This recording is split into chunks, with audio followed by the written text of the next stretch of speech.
Darth Vader stepped onto the screen in 1977, he changed everything. He was a walking nightmare, a faceless enforcer draped in black who seemed completely unstoppable. But here's the thing, that iconic look wasn't some perfectly planned masterpiece from day one. It was actually a desperate scramble of budget cuts, accidental genius, and some very weird real-world history. From the wonky hand-sculpted masks of the 70s to the high-tech super mobile armor of today, the suit has its own history both in our world and in the Star Wars galaxy. It's more than just a cool costume. It's a life support system for a broken man and a literal prison designed by an evil emperor. Today we're breaking down the complete evolution of the suit that defines Star Wars, the suit of Darth Vader.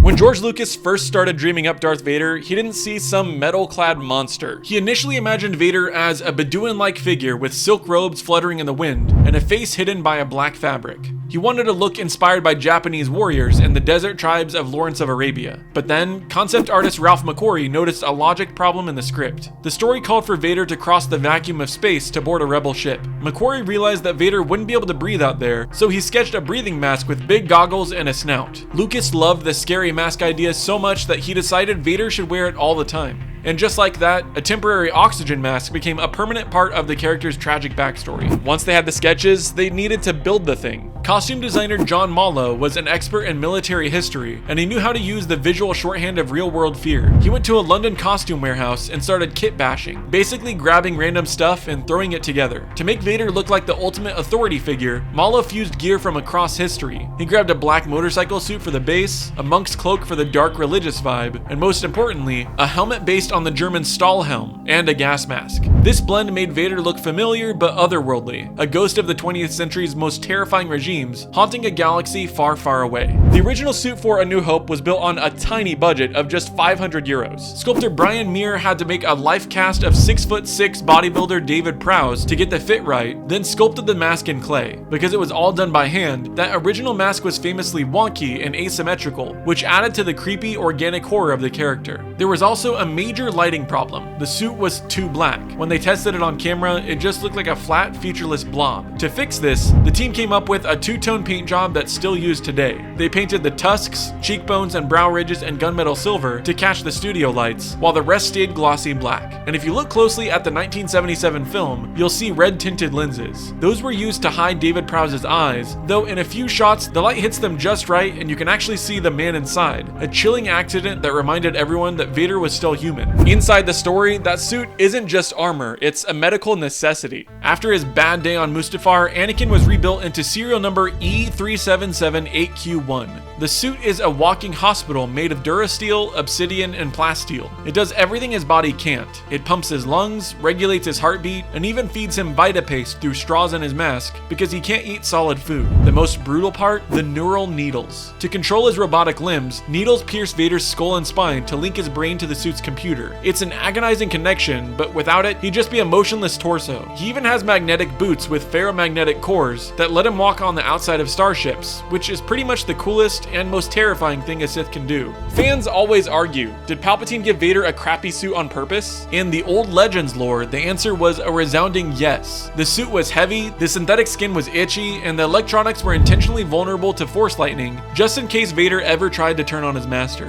However, the newer canon paints a slightly different picture. While the suit is definitely uncomfortable, it also acts as a Sith amplifier. The constant pain keeps Vader in a state of perpetual rage, which actually fuels his connection to the dark side. Vader eventually learned to welcome the pain because it sharpened his anger. Palpatine might have made it a prison, but Vader turned that prison into a weapon. Now, if you're a real Star Wars nerd, you know that the suit changes between every single movie. In the 1977 original, Vader wears his inner robes over his shoulder armor, a tucked out look he never uses again. By The Empire Strikes Back, the budget was bigger and the suit got a major upgrade. The robes were tucked under the armor, the helmet got a much shinier gloss, and the lenses were swapped from red to a true black to make him look more like an emotionless machine. Even the buttons on his chest box changed. In A New Hope, there's a green button, but for Empire and Jedi, they swapped it to blue. By Return of the Jedi, the suit reached its polished peak. Everything was reflecting the bright lights of the Death Star, and the helmet had to be redesigned with a specialized locking system just so Luke could take it off for that emotional unmasking scene. When Vader finally returned in 2005's Revenge of the Sith,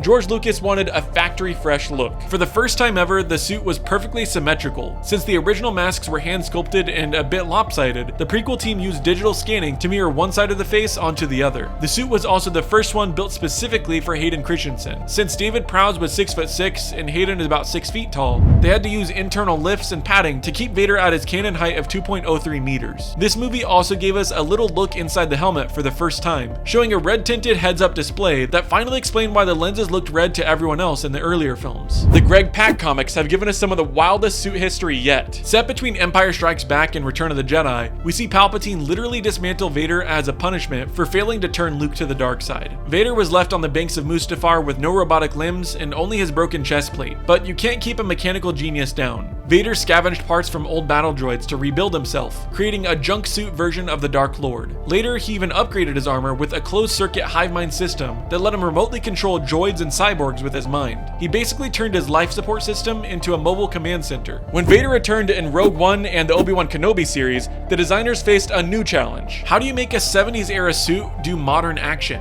In the original films, the fiberglass armor was so stiff that David Prowse could barely lift his arms above his head. That's why those old duels are mostly stiff kendo-style strikes. For Kenobi, designer Sutir Larlerb rebuilt the suit helmet to toe using modern, flexible materials. This is the first time in live-action history that Vader can actually move like an athlete, allowing Hayden Christensen to pull off the aggressive, fluid combat we saw in the prequels. Meanwhile, Rogue One went the opposite way for its look, bringing back the wonky asymmetry and the red lenses to make sure he looked exactly like he did in 1977. So what do all those buttons actually do? According to the lore, the big red button on his chest is a manual override that lets him push his body past its limits. The blue button returns the suit to automated systems. Vader's belt is even more practical. The left box controls his breathing. He can switch it to a manual stealth mode if he needs to be quiet, while stalking someone in a dark hallway. The right box handles his internal temperature, which is why he can stand on a frozen planet like Hoth or a desert like Tatooine without breaking a sweat. The whole thing is a tactical vulnerability though. One good force push to that chest box can literally shut down his heart. Finally, we have to mention the most famous suit that didn't actually happen in the movies. In the Star Wars Infinities comics, which are essentially what-if stories, there's a timeline where Vader is redeemed but survives his encounter with the Emperor. To show he's back on the light side, he ditches the obsidian black for a set of pure white armor. It's a jarring look that turns a symbol of fear into a symbol of hope, reclaiming the name Anakin Skywalker while still keeping the life support he needs to stay alive. The history of Vader's suit is a perfect mirror to Star Wars itself. It started as a low-budget solution to a logic problem and evolved into a complex piece of science fiction mythology. Whether it's the hand-painted red-eyed terror of the 70s or the digitally perfected icon of the 2000s, that silhouette is unmistakable. The suit is a tragedy you can wear, a mechanical shell that keeps a man alive but ensures he never finds peace. It reminds us that while the technology in the movies will always keep changing, the rhythmic sound of that breathing is something that will now haunt our culture forever.